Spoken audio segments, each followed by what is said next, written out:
Yo,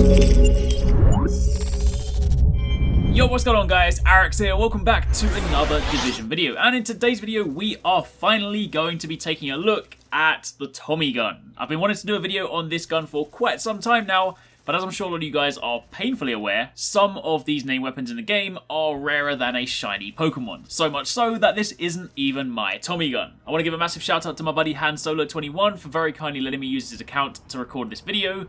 He got the Tommy gun from the Dark Zone, and thanks to that I'm now able to bring you guys a video.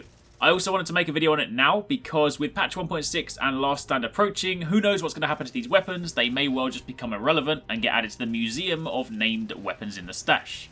So if you do enjoy this video, then a like would be super appreciated, and comment down below and let me know if you guys have got this gun, and if so, what do you think of it?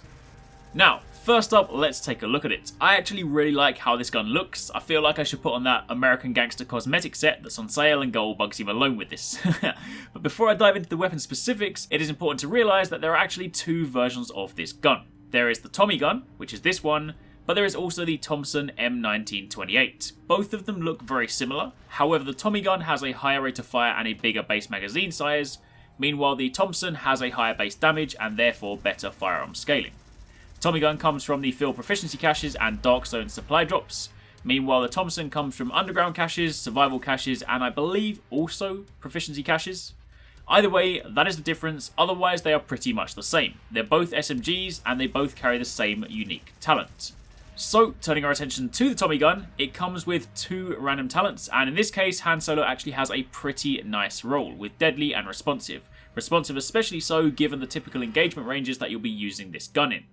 However, the unique talent, the one that makes this weapon what it is Carefree. Hipfire damage is increased by 11%. So it goes without saying, this is designed to be used in a very spray and pray fashion.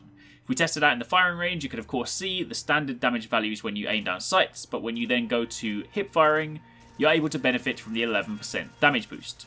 Pretty simple. It's active all the time, so provided you're hip firing, then you're getting the most out of it.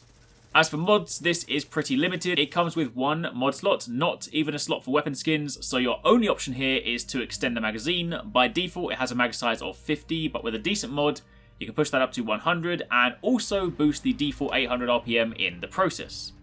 But the question now remains, how does it actually perform?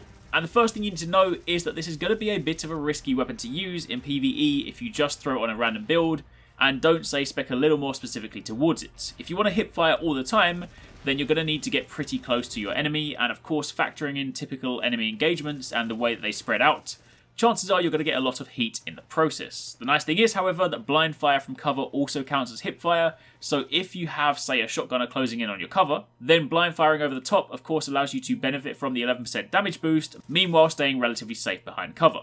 I would highly recommend that if you are going to use this, then make sure your armor is as good as possible, because if you're going to attempt to go Rambo and rush down the enemy hip firing all the time, as mentioned, you're going to be getting shot a lot.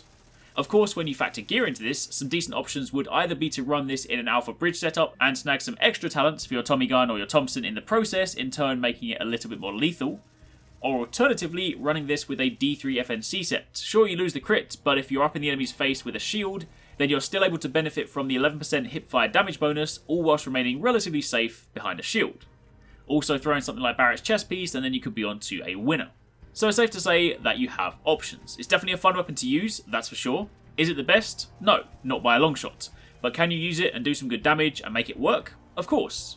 Truth be told, I think I'd lean a little bit more towards PvP if I were using this weapon, because when you factor in your typical PvP engagements that involve combat rolling in circles around each other, firing when you can, then you could probably benefit much more by hip firing anyway. Either way, that was a quick look at the weapon, so hopefully you guys enjoyed the video. Again, a like would be super appreciated, and massive shout out to Han Solo for letting me record this gameplay. Thank you very much for watching, take it easy, catch you next time, peace out.